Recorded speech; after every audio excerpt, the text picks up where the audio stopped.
और ये आप देख सकते हो 50 साल के लिए। अगर मैं यहाँ पे 90 ईयर्स भी रखूंगा तो भी आपकी अमाउंट ये कम नहीं होगी, उल्टा ये अमाउंट बढ़ती जाएगी।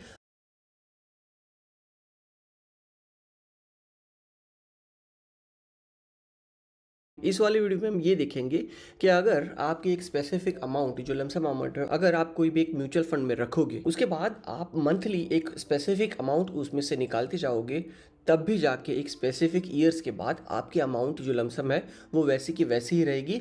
और मंथली जो उसमें से जो भी अमाउंट आप निकालोगे वो आप आपके खर्चे पानी के लिए रख सकते हो। तो बेसिकली आप मंथली रिटर्न्स या मंथली इनकम पाना चाहते हो आपके लमसम अमाउंट पे, तो आज का वीडियो आपके लिए है। और वीडियो को एंड तक जरूर देखिए, क्योंकि वीडियो के एंड में आपको एक लाइव एग्जाम्पल एक म्यूचुअल फंड को सिलेक्ट करके दिखाने वाला हूँ कि स्टेप बाय स्टेप आपकी म्यूचुअल फंड की जर्नी कैसी रहती, 10 साल पहले आप उसमें कितना इन्वेस्ट करते और मंथली आप कैसे निकालते, उसमें से वैल्यू क्या रहती, वो सारी डिटेल्स कैलकुलेशन उस म्यूचुअल फंड के बारे में हम वीडियो के एंड में देखने वाला है। सबसे पहले आपको आना है starsip.in पे।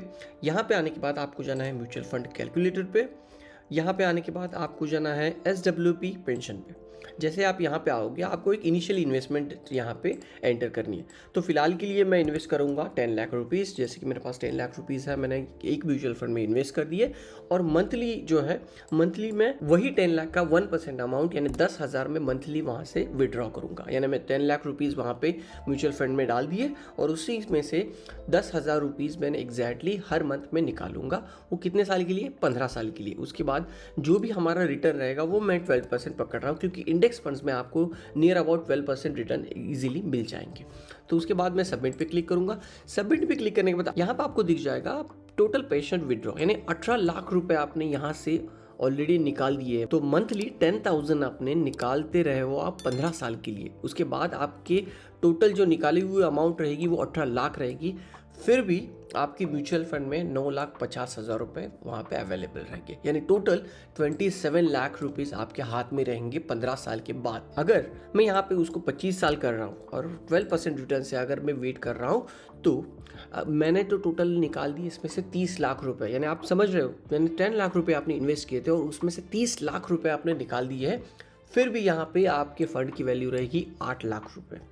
और उसी चीज़ को यानी यहाँ पे हमने कैलकुलेशंस क्या किए थे, 10 लाख रुपीज़ रखने के बाद 10,000 यानी 1% आपको वैल्यू एग्जैक्टली निकालनी है 10 लाख रुपए के अमाउंट के ऊपर। बट यहाँ पे अगर आपने इसको कर दिया 5,000 रुपीज़ और वो 25 साल के लिए आप 12% से निकालते रहोगे, तो आपके हाथ में आएगा 15 लाख रुपीज़ और आपके अकाउंट में वैल्यू रहेगी उसकी 1,03,00,000 रुपए। यानी आपने सिर्फ 5,000 रुपये मंथली निकाल रहे हो उस आपके 10 लाख रुपए अमाउंट रखने के बाद। उसके बाद भी 25 साल के बाद आपके पास रहेंगे 1,00,00,000 रुपीज़ और टोटल आपने ऑलरेडी उसमें से 15 लाख रुपए तो वहाँ से ऑलरेडी निकाल रहे हो। अगर यहाँ पे मैं करूँगा 50 साल, यानी 50 साल आप 5,000 रुपीज़ कंटिन्यूसली निकालते रह रहे हो हर महीने, तो हम देखते हैं यहाँ पे एग्जैक्टली कैलकुलेशन कैसे रहेगी। यानी आपने 50 साल 5,000 रुपीज़ कंटिन्यूसली निकालते रह रहे हो, 30 लाख उसमें से आप निकाल लोगे, फिर भी आपके पास 19 करोड़ रुपीज़ रहेंगे। और ये आप देख सकते हो 50 साल के लिए। अगर मैं यहाँ पे 90 ईयर्स भी रखूंगा तो भी आपकी अमाउंट ये कम नहीं होगी, उल्टा ये अमाउंट बढ़ती जाएगी। तो बेसिकली अगर आप एग्जैक्टली 0.5% अमाउंट टोटल जो भी लमसम अमाउंट है, 10 लाख के ऊपर आप सिर्फ 5,000, 5 लाख के ऊपर आप अगर 2,500 रुपये यानी एग्जैक्टली 0.5% आप अमाउंट मंथली निकाल रहे हो, तो ये अमाउंट आप लाइफ टाइम के लिए अर्न कर सकते हो। यहाँ पे कोई भी आपको कभी भी निगेटिव रिटर्न्स देखने को नहीं मिलेंगे। अगर यहाँ तक वीडियो आपको अच्छा लगा है तो वीडियो को लाइक ज़रूर कीजिए और चैनल को सब्सक्राइब कीजिए। अब बढ़ते हैं हम हमारे एक लाइव एग्जाम्पल के लिए, कहाँ पे एग्जैक्टली ये कैसे कैसे स्टेप बाय स्टेप वर्क करेगा एक स्पेसिफिक इंडेक्स फंड के लिए। तो उसके लिए मैं आऊँगा ICICI की वेबसाइट पे, SWP कैलकुलेटर पे, इसकी भी लिंक आपको डिस्क्रिप्शन पे मिल जाएगी। तो यहाँ पे हम बात करेंगे इंडेक्स फंड के बारे में, क्योंकि इंडेक्स फंड के जो रिटर्न्स है वो कंसिस्टेंटली 12% के आसपास के आपको मिल जाएंगे। तो मैं यहाँ पे सिलेक्ट करूँगा निफ्टी 50 का इंडेक्स फंड। उसका कंपेयर जो करेंगे वो निफ्टी 50 से करेंगे।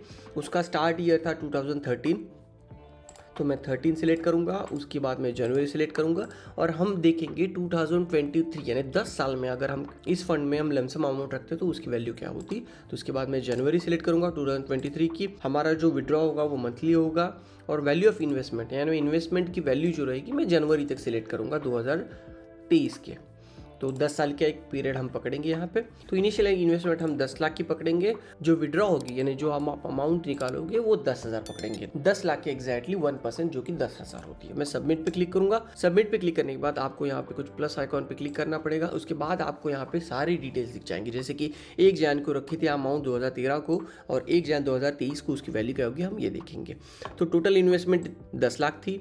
टोटल विड्रॉ यानी आपने उसमें से निकाल लिए 11 लाख रुपए और फिर भी उसी में जो बचे हैं अभी भी फिलहाल के लिए 9,42,000 रहेंगे। तो 1 जनवरी 2013 पे 10 लाख रुपए आपने डाल दिए, तो लगभग 10 लाख के ऊपर आपको मिले थे 18,000 यूनिट्स मिले थे। ये यूनिट्स मिलते हैं म्यूचुअल फंड्स में, आपको यूनिट्स मिलते हैं। तो 10 लाख के ऊपर आपको 18,000 यूनिट्स मिले थे।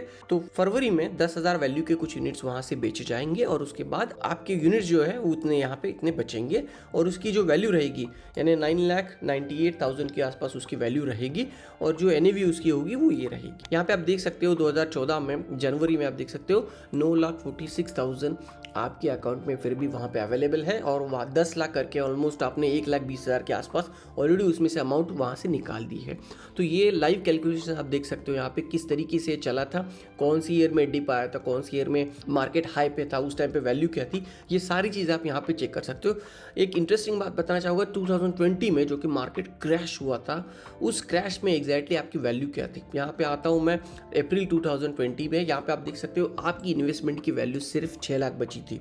10 लाख में से 6 लाख बची थी, बट 2013 से 2020 तक यानी आप 7 सालों में आपने कंटिन्यूसली 10,000 उसमें से निकालते जा रहे हो। उसमें से ऑलमोस्ट 8 लाख तो आपने ऑलरेडी निकाल दिए हैं, 6 लाख उसी में ऑलरेडी यहाँ पे बचे हैं। तो उस 6 लाख की वैल्यू आप देखना 2020 के बाद भी वो धीरे धीरे बढ़ती रही, क्योंकि निफ्टी की जो वैल्यू थी वो कंटिन्यूसली बढ़ती रही 2020 के बाद। वो बढ़ते बढ़ते वापस 2020 तक आप यहाँ पे देख सकते हो 9,42,000 वहाँ पे वैल्यू ऑलरेडी बची थी और आपने भी ऑलरेडी 10,000 करके जो अमाउंट निकाली थी यहाँ पे वो अमाउंट थी ऑलमोस्ट 11,90,000। तो लगभग 12 लाख के आसपास ऑलरेडी आपने उसमें से अमाउंट निकाली है और यहाँ पे 9 लाख वहाँ पे अमाउंट ऑलरेडी बची है वहाँ। तो होपफुली आपको ये वीडियो अच्छा लगा और मेरी मेहनत आपको अच्छी लगी होगी। तो वीडियो को लाइक कीजिए और चैनल को सब्सक्राइब कीजिए ताकि आपको इस तरीके का कंटेंट आपको मिलता रहे।